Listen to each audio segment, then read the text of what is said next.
Hey guys, first video back after Thailand. Thought I'd just do a quick one based on Bobby's question about intermittent fasting. Just reading through it here. Okay, so you've heard or read something about intermittent fasting. Quite popular at the moment. It's definitely one of them like buzzword type things that are going around. Now, the truth is that it's not a fad. Intermittent fasting has been around for ever. It's got a little bit more common and popular over the last 2, 3, 4 years. But it all kind of is based around how people used to live, like millions of years ago, like cavemen. Where they used to have to go and kill their food. They couldn't just pop into Tesco's or Sainsbury's. They had to actually kill their food. Now, food wasn't always available because if there were no animals to kill or they couldn't successfully kill an animal, they wouldn't eat. So they had to go through long periods of not eating. Okay, so ultimately they were fasting. Now, it's kind of proven that they didn't die if they didn't eat for 8, 10, 12, 14 hours. So it is a little bit of a thing. Have I tried it? Yeah, I have. Not much, because it doesn't massively appeal to me. I'll be honest, I like food. I don't really want to be going hours and hours without eating because my relationship with food is something that I enjoy. What I will say is it's not like something new. It's not going to be like, hey, this is the answer, I need to try it. Make your own decision on it. You know, now and again I may do it for half a day, you know, like 16 hours.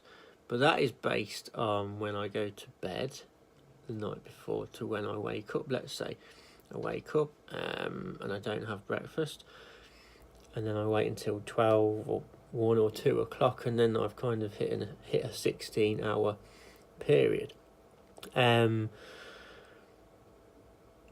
it's really good for gut health because it takes at least 4 hours for us to get rid of our food and digest it and completely empty, you know, what's in our gut out.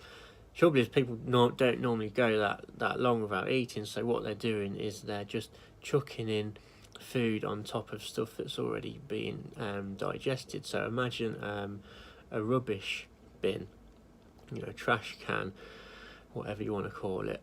If you didn't empty it and you kept putting rubbish or crap back into it, that stuff at the bottom is not really going to go anywhere, and it's going to kind of like ferment and turn into, well, something not too nice. So going longer periods is actually kind of a good thing for gut health. So intermittent fasting is a good thing for gut health. So if at any point you do experience a lot of gut issues, bloating, you know, maybe, you know, you can go that extra hour or 2 without actually eating. You know, the truth and the reality is you're not going to die.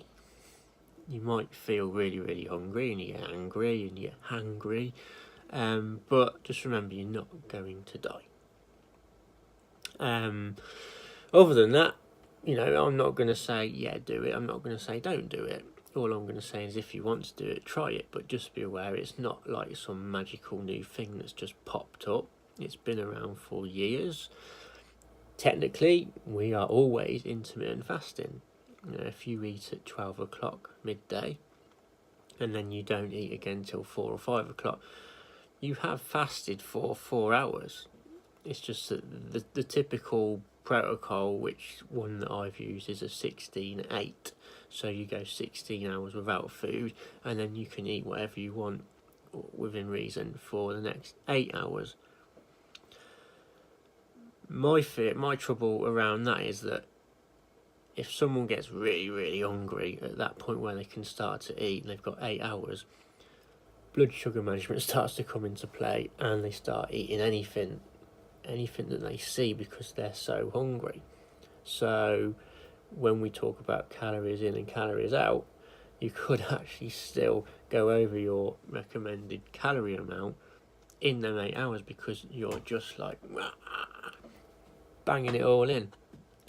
So if you're someone who struggles to go 3-4 hours without actually getting irritable and tired and angry, then intermittent fasting really isn't going to work for you.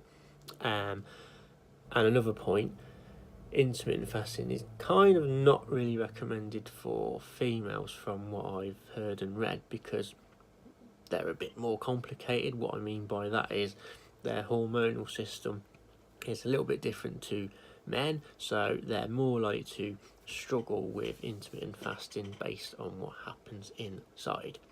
So hope that helps a little bit. If you've got any more questions or I've missed something off, just pop them below and I will reply back later. Yeah.